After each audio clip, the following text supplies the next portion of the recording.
अब सुनते हैं तुलसीदास द्वारा रचित राम लक्ष्मण परशुराम संवाद, पृष्ठ संख्या 10 से 18 तक। तुलसीदास का जन्म उत्तर प्रदेश के बांदा जिले के राजापुर गांव में सन 1532 में हुआ था। कुछ विद्वान उनका जन्मस्थान सोरों जिला एटा भी मानते हैं। तुलसी का बचपन बहुत संघर्षपूर्ण था। जीवन के प्रारंभिक वर्षों में ही माता पिता से उनका बिछोह हो गया। कहा जाता है कि गुरु कृपा से उन्हें राम भक्ति का मार्ग मिला। वे मानव मूल्यों के उपासक कवि थे। राम भक्ति परंपरा में तुलसी अतुलनीय हैं। रामचरितमानस कवि की अनन्य राम भक्ति और उनके सृजनात्मक कौशल का मनोरम उदाहरण है। उनके राम मानवीय मर्यादाओं और आदर्शों के प्रतीक हैं, जिनके माध्यम से तुलसी ने नीति, स्नेह, शील, विनय, त्याग जैसे उदात्त आदर्शों को प्रतिष्ठित किया। रामचरितमानस उत्तरी भारत की जनता के बीच बहुत लोकप्रिय है। मानस के अलावा कवितावली, गीतावली, दोहावली, कृष्ण गीतावली, विनय पत्रिका आदि उनकी प्रमुख रचनाएं हैं। अवधी और ब्रज दोनों भाषाओं पर उनका समान अधिकार था। सन 1623 में काशी में उनका देहावसान हुआ। तुलसी ने रामचरितमानस की रचना अवधी में और विनय पत्रिका तथा कवितावली की रचना ब्रज भाषा में की। उस समय प्रचलित सभी काव्य रूपों को तुलसी की रचनाओं में देखा जा सकता है। रामचरितमानस का मुख्य छंद चौपाई है तथा बीच बीच में दोहे, सोरठे, हरिगीतिका तथा अन्य छंद पिरोए गए हैं। विनय पत्रिका की रचना गे पदों में हुई है। कवितावली में सवैया और कवित्व छंद की छटा देखी जा सकती है। उनकी रचनाओं में प्रबंध और मुक्तक दोनों प्रकार के काव्यों का उत्कृष्ट रूप है। यह अंश रामचरितमानस के बाल कांड से लिया गया है। सीता स्वयंवर में राम द्वारा शिव धनुष भंग के बाद मुनि परशुराम को जब यह समाचार मिला तो वे क्रोधित होकर वहां आते हैं। शिव धनुष को खंडित देखकर वे आपे से बाहर हो जाते हैं। राम के विनय और विश्वामित्र के समझाने पर तथा राम की शक्ति की परीक्षा लेकर अंततः उनका गुस्सा शांत होता है। इस बीच राम, लक्ष्मण और परशुराम के बीच जो संवाद हुआ, उस प्रसंग को यहां प्रस्तुत किया गया है। परशुराम के क्रोध भरे वाक्यों का उत्तर लक्ष्मण व्यंग वचनों से देते हैं। इस प्रसंग की विशेषता है लक्ष्मण की वीर रस से पगी व्यंगोक्तियां और व्यंजना शैली की सरस अभिव्यक्ति। राम लक्ष्मण परशुराम संवाद।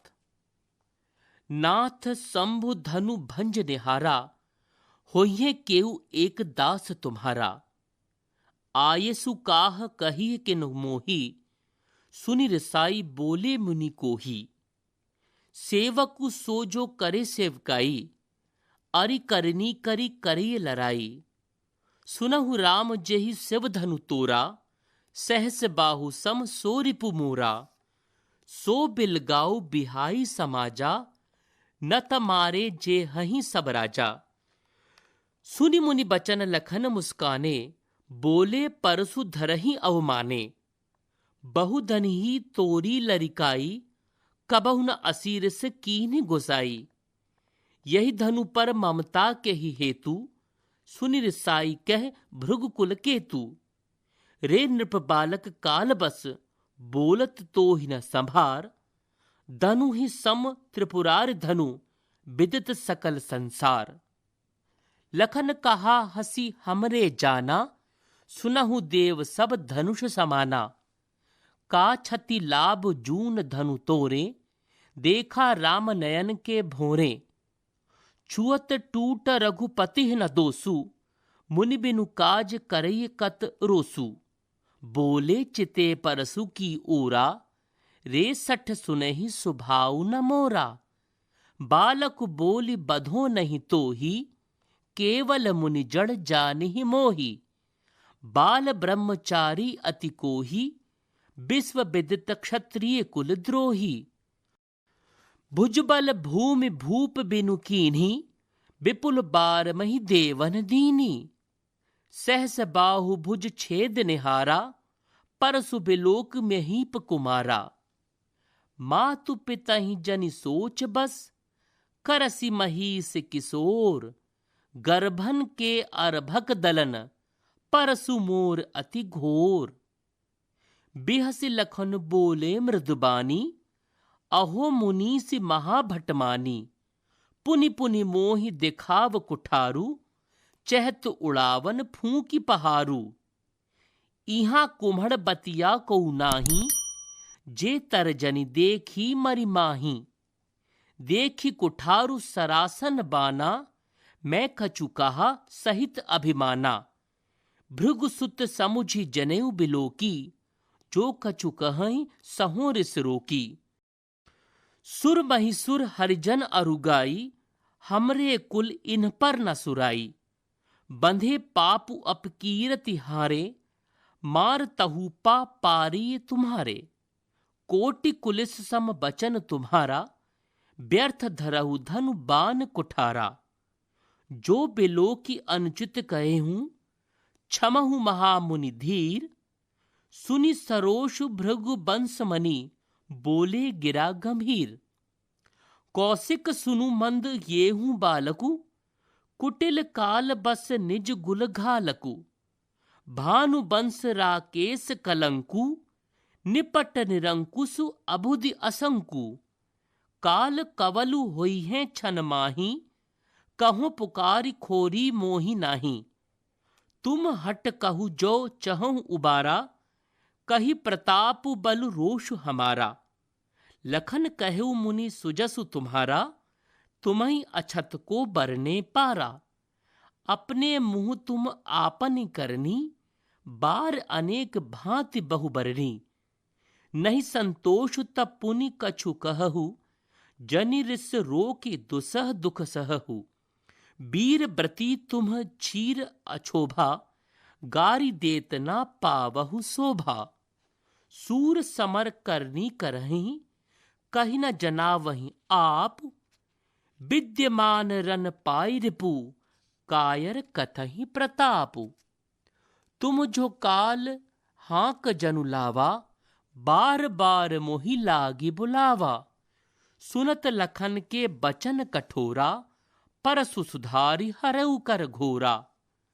अब जनि देई दोसु मोहि लोगु, कटुबादी बालकु बध जोगु। बाल बिलो की बहुत मैं बाँचा, अब येहू मर निहार भा साँचा। कौशिक कहा क्षमई अपराधु, बाल दोष गुण गहहि न साधु। खर कुठार में अकरनु को ही, आगे अपराधी गुरुद्रोही।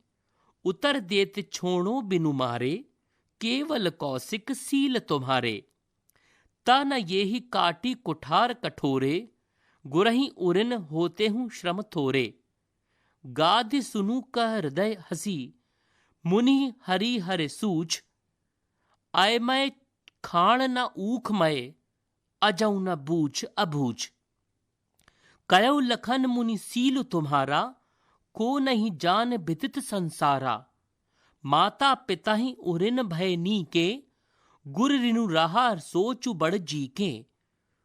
सो जनु हमरे ही माथे काढ़ा, जिन चली गए ब्याज बढ़ बाढ़ा। अब आनिन ब्यबरिया बोली, तुरत देऊ मैं थैली खोली। सुनि कटु बचन कुठार सुधारा, हाय हाय सब सभा पुकारा। भृगुबर परसु दिखा बहु मोही, विप्र विचार बचो नृप दोही। मिले न कबहु सुभट रन गाढ़े, दुज देवता घर ही के बाढ़े। अनुचित कही सब लोग पुकारे, रघुपति सै नहीं लखन निवारे। लखन उतर आहुति सरस, भृगबर कोप कृसानु। बढ़त देखि जल सम बचन, बोले रघुकुल भानु। प्रश्न अभ्यास। पहला, परशुराम के क्रोध करने पर लक्ष्मण ने धनुष के टूट जाने के लिए कौन कौन से तर्क दिए? परशुराम के क्रोध करने पर राम और लक्ष्मण की जो प्रतिक्रियाएं हुई, उनके आधार पर दोनों के स्वभाव की विशेषताएं अपने शब्दों में लिखिए। 3. लक्ष्मण और परशुराम के संवाद का जो अंश आपको सबसे अच्छा लगा, उसे अपने शब्दों में संवाद शैली में लिखिए। 4. परशुराम ने अपने विषय में सभा में क्या क्या कहा, इन पद्याशों के आधार पर लिखिए।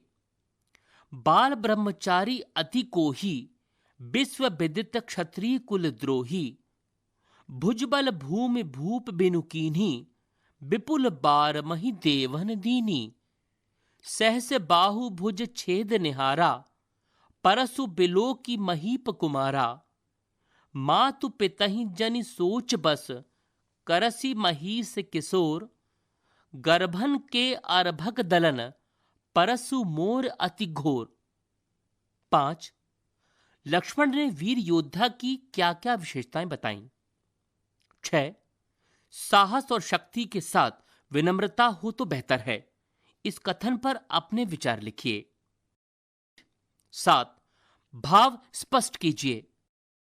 बेहसी लखनु बोले मृदुबानी, अहो मुनीसी महाभट मानी, पुनि पुनि मोहि दिखाव कुठारू, चहत उड़ावन फूंकी पहारू।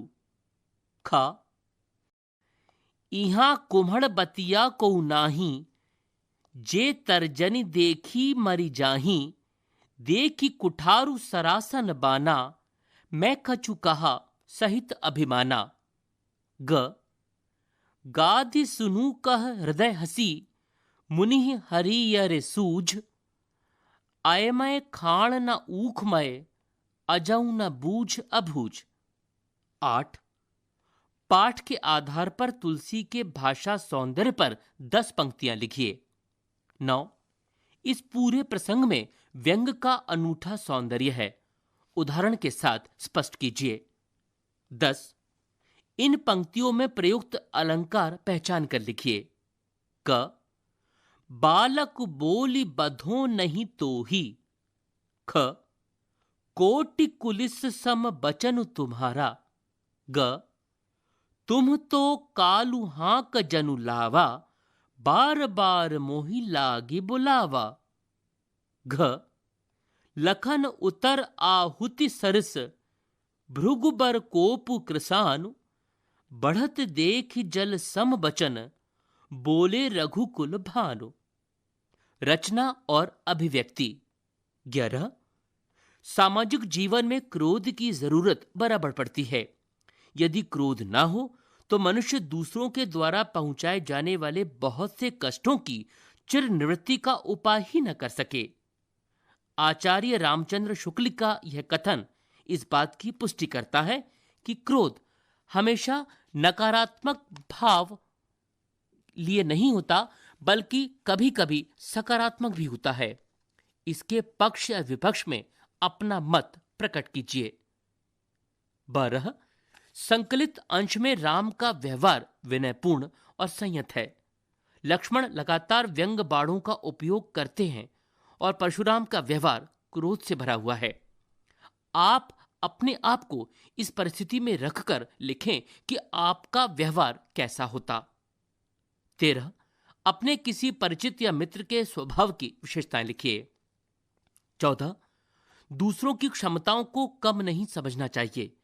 इस शीर्षक को ध्यान में रखते हुए एक कहानी लिखिए। 15. उन घटनाओं को याद करके लिखिए जब आपने अन्याय का प्रतिकार किया हो। 16. अवधी भाषा आज किन किन क्षेत्रों में बोली जाती है? पाठ्येतर सक्रियता। तुलसी की अन्य रचनाएं पुस्तकालय से लेकर पढ़ें। दोहा और चौपाई के वाचन का एक पारंपरिक ढंग है। लय सहित इनके वाचन का अभ्यास कीजिए। कभी आपको पारंपरिक रामलीला अथवा रामकथा की नाट्य प्रस्तुति देखने का अवसर मिला होगा। उस अनुभव को अपने शब्दों में लिखिए। इस प्रसंग की नाट्य प्रस्तुति करें। कोही, कुलिस, उरिन, नेवारे इन शब्दों के बारे में शब्दकोश में दी गई विभिन्न जानकारियां प्राप्त कीजिए। शब्द संपदा। भंजनिहारा अर्थात भंग करने वाला, तोड़ने वाला। रिसाई यानी क्रोध करना। रिपु अर्थात शत्रु। बिलगाऊ अर्थात अलग होना। अवमाने अर्थात अपमान करना। लरिकाई अर्थात बचपन में। परसु अर्थात फरसा, कुल्हाड़ी की तरह का एक शस्त्र। कोही यानी क्रोधी। महिदेव अर्थात ब्राह्मण। बिलोक यानी देखकर। अर्भक अर्थात बच्चा। महाभट यानी महान योद्धा। मही अर्थात धरती। कुठारू यानी कुल्हड़ा। कुम्हड़बतिया यानी बहुत कमजोर, निर्बल व्यक्ति। काशीफल या कुम्हड़े का बहुत छोटा फल।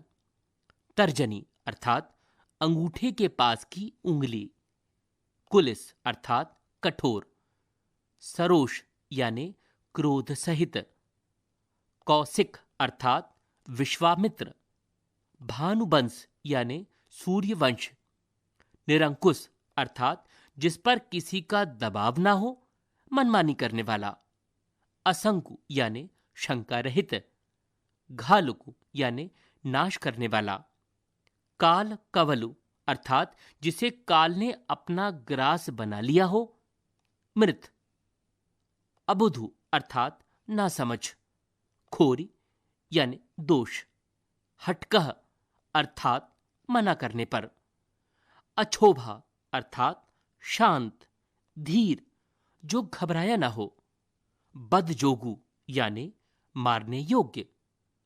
अकरुण अर्थात जिसमें करुणा ना हो।